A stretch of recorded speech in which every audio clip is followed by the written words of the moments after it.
Hello everyone, and welcome back to Dark Whispers Horror. Tonight, we're entering a world beyond anything the human mind was ever meant to see. A world of ash, flame, and shadow where time is broken and light dares not exist. This is the story of the rise of a forgotten ruler, the Jinn King. Long before humans were shaped from clay, before angels sang their first hymns, there was a kingdom of fire. It floated between realms, neither earth nor sky, a place where the wind carried whispers instead of sound. This was the dominion of the Jinn, and at its heart, upon a throne made of black smoke and molten stone, sat Azar'Khul, the first and greatest of all Jinn Kings. He was not born, he was ignited. From the spark that existed before creation, his form emerged tall as a mountain, eyes burning like dying stars. His breath could twist storms, and his silence could drown entire cities. For countless ages, the Jinn bowed before him, their flames flickering in his presence like candles before a roaring inferno. He ruled not by cruelty, but by fear, the kind that lived in the air itself. Azar'Khul's kingdom stretched across the unseen deserts made of glass, rivers of black fire, skies filled with echoes of forgotten screams. Every mountain carried his mark, every shadow his name. But power, even for creatures of flame, burns too brightly to last forever. And one day, the silence came, the Jinn rebelled. No one knows who began it. Some say the Ifrit grew jealous, others whisper it was the Silat who planted the thought. But the fire that once obeyed him turned against its master. 1,000 tribes rose, and the heavens trembled as brother fought brother.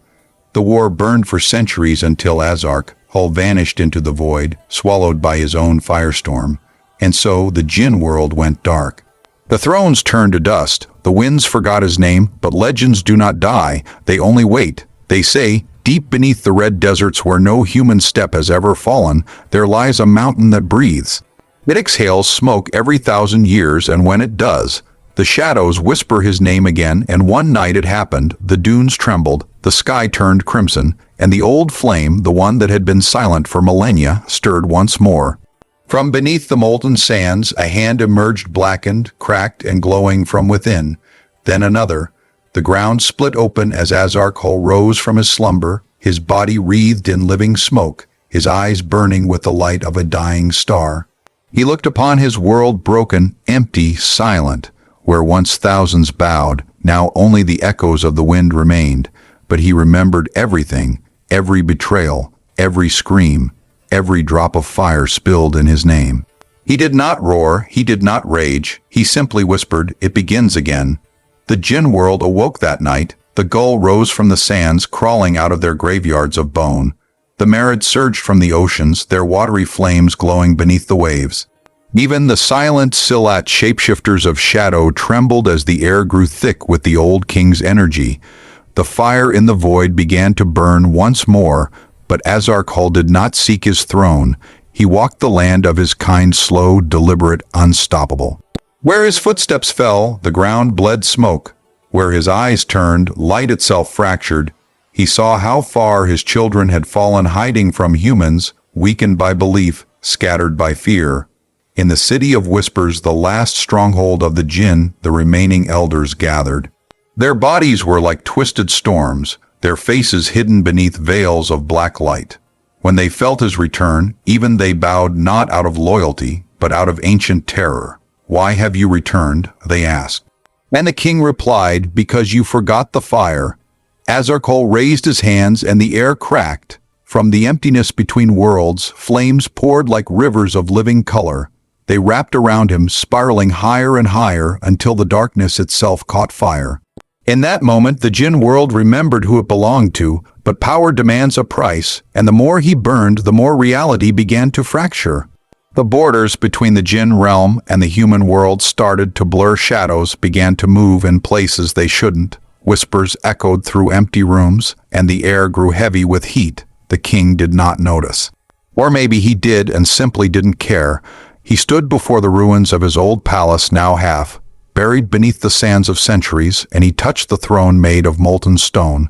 It reignited instantly, glowing red as his reflection shimmered in the fire. He sat down, and for the first time in 1,000 years, the throne had a ruler again. The Jinn came from every direction, some crawling, some flying, others gliding through the smoke. They gathered around their king, trembling in both awe and fear. This presence made the air shimmer, bending space itself. He spoke, and his voice was not sound, it was flame. "I do not rise to rule," he said. "I rise to remember." Then the world changed again. Flames burst across the horizon, towers of fire, reaching into the endless dark sky. The old symbols of power appeared once more across the land's burning circles that pulsed like hearts. The Jinn howled in unison, their bodies blazing in devotion.